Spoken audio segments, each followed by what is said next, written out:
রাখবেন ফুলিয়ায় চালু হয়েছে আমাদের হ্যান্ডলুম টেকনোলজি।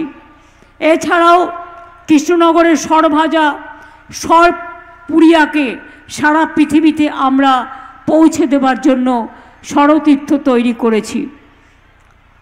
আপনারা জানেন নদিয়া জেলায় অনেক কাজ হয়েছে, লক্ষ্মীর ভাণ্ডার থেকে শুরু করে, রূপশ্রী থেকে শুরু করে, কন্যাশ্রী থেকে শুরু করে, শিক্ষাশ্রী থেকে শুরু করে, ঐক্যশ্রী থেকে শুরু করে, মেধাশ্রী থেকে শুরু করে, ক্লাস 9-এ উঠলেই সবুজ সাথী সাইকেল, ক্লাস 9-11-এ উঠলেই তরুণের স্বপ্ন স্মার্টফোন, সংখ্যালঘুদের জন্য 10,000 বেরিয়াল গ্রাউন্ড তৈরি করেছি, ওবিসি রিজার্ভেশন করা হয়েছে। মনে রাখবেন আমরা পরিষ্কার বলেছি ওয়াকফ প্রপার্টি তার নিজস্ব আইন অনুযায়ী চলবে। এখন মতোয়ালিরা করবে, এ সম্পত্তি কেউ দখল করতে পারবে না, যেমন আদিবাসীদের সম্পত্তি কেউ দখল করতে পারবে না, এটা গভর্নমেন্টের আইনে আছে। আরে সেন্ট্রাল গভর্নমেন্ট তো চেষ্টা করবে, দেখছেন না এত খিদে যে তাড়াহুড়ো করে ভোটের আগে SIR এর নাম করে আধার কার্ড চলবে না, আধার কার্ড চলবে নো স্যার। ব্যাংকের অ্যাকাউন্টে আধার কার্ড চলবে ইয়েস স্যার। প্যান কার্ডে আধার কার্ড চলবে ইয়েস স্যার। ভোটাধিকারে চলবে নো স্যার। নাগরিকত্ব প্রমাণে চলবে নো স্যার। বিজেপির চামচাগিরিতে চলবে, সরি চামচাগিরি উইথড্র করে নিচ্ছি। বিজেপির দালালিতে চলবে, সরি ওটাও উইথড্র করে নিচ্ছি। বিজেপির তাবেদারিতে চলবে, হ্যাঁ এটা থাকবে, ওটাতে ইয়েস স্যার। মানুষের ভোট কাটা চলবে ইয়েস স্যার। বিজেপিকে জেতানোর জন্য স্যার চলবে ইয়েস স্যার। নির্বাচনের আগে কেন বিজেপিকে জেতাতে হবে নো স্যার, হবে না।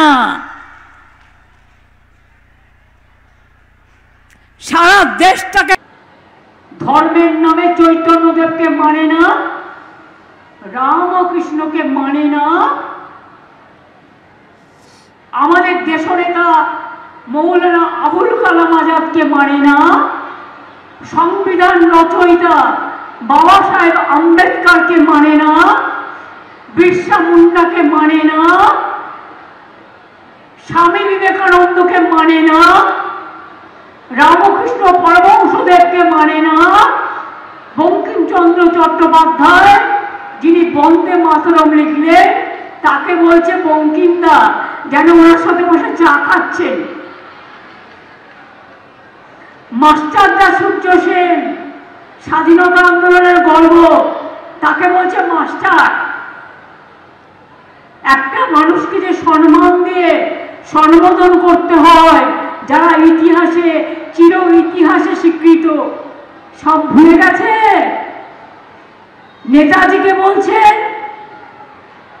রাজ্যসভায় নোটিফিকেশন করে বলল জয় হিন্দ বলা যাবে না, বন্দে মাতরম বলা যাবে না।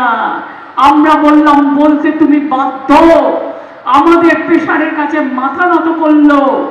বলছে নেতাজি সুভাষচন্দ্র বসু নাকি দেশের নেতা নন।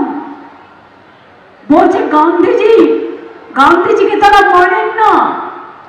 আজকে বিজেপির নেতারা বলছেন ক্ষুদিরাম বোসকে, যিনি গোয়ায় ফাঁসি পড়ে বলেছিলেন একবার বিদায় দে মা, ঘুরে আসি, হাসি হাসি পড়ব ফাঁসি, দেখবে ভারতবাসী, তাকে বলছে সন্ত্রাসবাদী।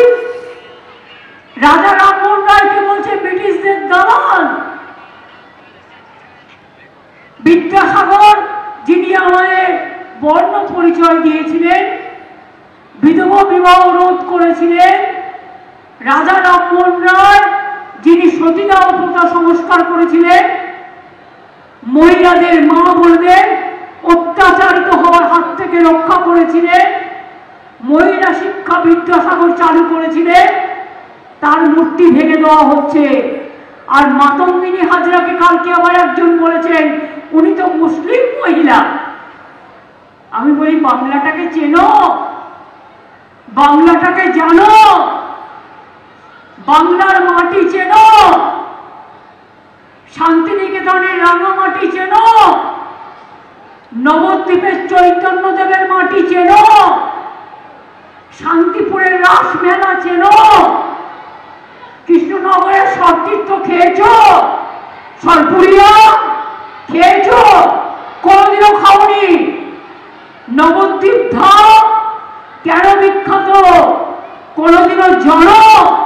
নির্বাচনের সময় লিখে দেবে আর পড়ে এসে বলবে কি করেছো তোমরা। এই 5 বছর আমাদের 1,87,000 কোটি টাকা ওপর আমরা পাই তোমাদের কাছে। তোমরা বাংলাকে বঞ্চনা করেছো, লাঞ্ছনা করেছো, অত্যাচার করেছো, বাংলা ভাষায় কথা বলেছো বলে উড়িষ্যায় আজও নদিয়ার কয়েকজন বাংলাভাষী মানুষকে আটকে রেখে দিয়েছে ডিটেনশন ক্যাম্পে। মৌয়ারা কেস করেছে। আমি পরিষ্কার বলছি, উত্তরপ্রদেশে বাংলা ভাষায় কথা বললে বলছো বাংলাদেশি তাড়িয়ে দিচ্ছ, অত্যাচার করছো, পুড়িয়ে দিচ্ছ, মারছো। দিল্লিতে বাংলা ভাষায় কথা বলেছিল বলে ওদের ঘর কেড়ে নিয়েছো, জল বন্ধ করে দিয়েছো, ওদের বাংলাদেশে পাঠিয়ে দিয়েছিলেন। আমাদের এক বোনকে গর্ভে, মাতৃগর্ভে যিনি সন্তান ধারণ করছেন তাকে পাঠিয়ে দিয়েছিলেন। লজ্জা করে না? উড়িষ্যায় বাংলা ভাষায় কথা বললে মারছো, রাজস্থানে বাংলা ভাষায় কথা বললে মারছো, উত্তরপ্রদেশে বাংলা ভাষায় কথা বললে মারছো, মধ্যপ্রদেশে বাংলা ভাষায় কথা বললে মারছো।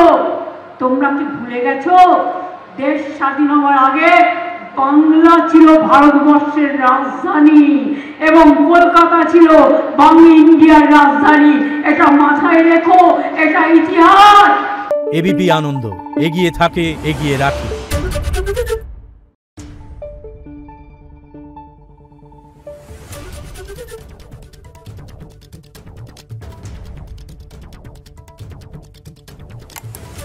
Thank you.